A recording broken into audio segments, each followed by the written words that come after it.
Mike Tomlin in winning seasons. It doesn't matter what roster you give him, Tomlin is going to find ways to win games. And that's exactly what he's done again this year. The Steelers are just a scrappy team and grind through low-scoring wins. The defense is nails, and Justin Fields has played plenty well too, but the switch to Russell Wilson might be coming soon. Pittsburgh against all odds looks pretty good, and you have to wonder how Tomlin just keeps doing this. We've seen some good NFL coaches who have their good quarterback leave and everything just falls apart, but not for Tomlin. Tomlin has done a good job managing to still win even after losing a good quarterback. When Tomlin was hired, he inherited Ben Roethlisberger, who had already won a ring by that point and been an offensive rookie of the year. Tomlin no doubt got to walk into a good situation with a good quarterback, but now he's 100% proven himself as a great NFL coach post Big Ben. Putting together back-to-back winning record seasons with Kenny Pickett as the starter is legitimately a miracle. The Steelers basically had to try to replace Big Ben fast and decided to take Kenny Pickett in the first round, 20th overall, and he just didn't work out. He had 13 touchdowns and 13 interceptions in 24 starts in Pittsburgh, and somehow he had a winning record, which really just goes to show you how good the Steelers' defense and coaching has been. Pickett ended up getting traded to the Eagles, and it was time to move on, and the Steelers again had to try to figure out the quarterback spot. All offseason, we went through with the idea that Russell Wilson was going to be the Week 1 starter. He signed with the Steelers on a 1-year veterans minimum deal, and I'm sure it helps that the Broncos are paying him to not even play for them. He's a veteran, and he's had a lot of success in the league. He won a Super Bowl, he's been an All-Pro, and been a Pro Bowler 9 times, but he hasn't been nearly as good as he once was after leaving the Seahawks. The Broncos era was just a mess for Russ, but it makes sense to think that he probably could have done better with a good coach who actually wanted him there, like Tomlin. But obviously, it didn't work out that way early on. He was dealing with a calf injury and re-aggravated it during practice, so he was ruled out for Week 1, and that led to Justin Fields getting the nod. And truthfully, he's played pretty well. Right after signing Russ, the Steelers did then go out and trade for Justin Fields from the Bears. The Bears were about to take Caleb Williams first overall, and it was finally time to move on. The Steelers ended up declining his 5th-year option, so they do only have him for this season. So in essence, it would make sense to try to see what he could do this season. He had some interesting moments in his 3 years on the Bears. He struggled as a rookie with only 7 touchdowns and 10 interceptions, but he rushed for 2 touchdowns, and then the next 2 seasons, he threw for 33 touchdowns, 21 interceptions, and rushed for 12 touchdowns. Fields definitely had some good moments, but also just wasn't actually the guy. And when you have the chance to draft a prospect like Caleb Williams, you have to do it. It's really hard to blame the Bears, and clearly it's worked out well for the Steelers because here we are. Fields is the starter with a winning record through 6 weeks. When the Steelers went 10-7 last year, but clearly they weren't expected to be as good, their Vegas win total was 8.5. They're almost halfway there already through 6 games. Now the Steelers really haven't had the prettiest games, but that's really what we've come to expect from an AFC North Mike Tomlin team. That first game of the year, the Steelers weren't expected to win. The Falcons had these super high expectations coming in, and it was game 1 for Kirk Cousins in Atlanta. But the Steelers defense played well and forced 3 turnovers. That's really how Pittsburgh won more than anything. The Steelers just slugged forward and somehow managed to win 18-10 behind 6 field goals. It was the Chris Boswell game.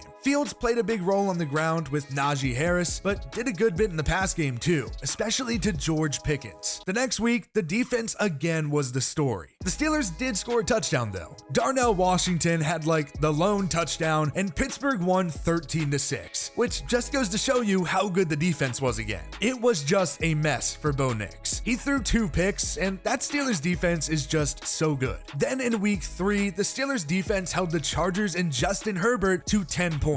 They didn't even force a turnover in the game, but they did sack Herbert 5 times. That was a hot 3-0 start that I don't think many people really expected, especially with Justin Fields starting, who, might I remind you, wasn't even supposed to be the starter. But then the Steelers did lose back-to-back games that they maybe should have actually won. Against the Colts in week 4, Anthony Anthony Richardson actually got hurt in this game, and they had to turn over to Joe Flacco. The Colts ended up jumping out to a 17-0 lead and just held on from there. The Steelers tried to get back into it, but it is really hard to count on their offense. The defense is the key to success for Pittsburgh, and when the defense isn't on, it's hard to turn around and rely heavily on the offense to seriously move the ball. The Steelers did get it close though, but lost 27-24, but were down 24-10 early in the fourth quarter. I'd honestly say that that's their worst game of the season. And then they turned around and lost again on Sunday Night Football in a game that they definitely want back. They got the Cowboys down to a 4th and goal at the end of the game and just couldn't get the stop. Dak Prescott hit Jalen Tolbert and Dallas won 20-17. Fields did toss 2 touchdowns in the matchup, but didn't really move the ball too well. Again, the Steelers just haven't been able to score a ton.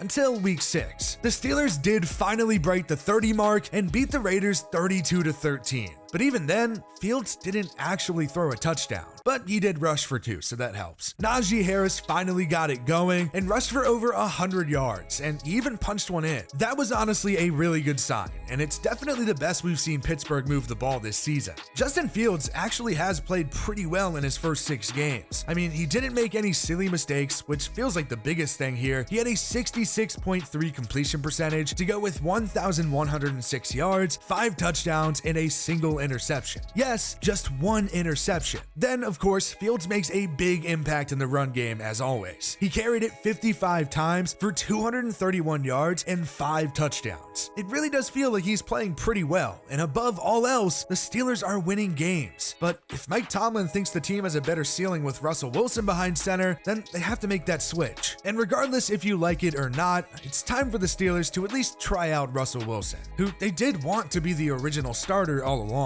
Tom Pelissero did report that the Steelers are going to give Russell Wilson the first team reps this week, so he'll probably make his season debut on Sunday Night Football. The calf injury is fully healthy, and it's time to give him his shot, but it's really odd to make the switch when Fields is playing pretty decent football. Not to mention, the Jets' defense is really good, and the offense could definitely be terrible against the Jets. You're 4-2 and maybe should even be 5-1 almost, if not for a very close loss to the Cowboys, and you're making a quarterback change. Certainly an odd decision, but I'd imagine that Mike Tomlin thinks that this is best for the team, and if there's any coach I trust in the NFL, it's him. Most years, the AFC North is an insane dogfight, starting off with the Browns, who might not only be the worst team in the league, but are 100% in the worst spot of any team in the league. Deshaun Watson has just been horrendous, and there's really no way out of that contract. And now on top of that, they've shipped off Amari Cooper to the Buffalo Bills. Things are very bad in Cleveland, and there's really no end in sight. Then there's the Cincinnati Bengals, who just haven't been very good. They sit at 2-4 right now, and their season is definitely in danger of being over soon.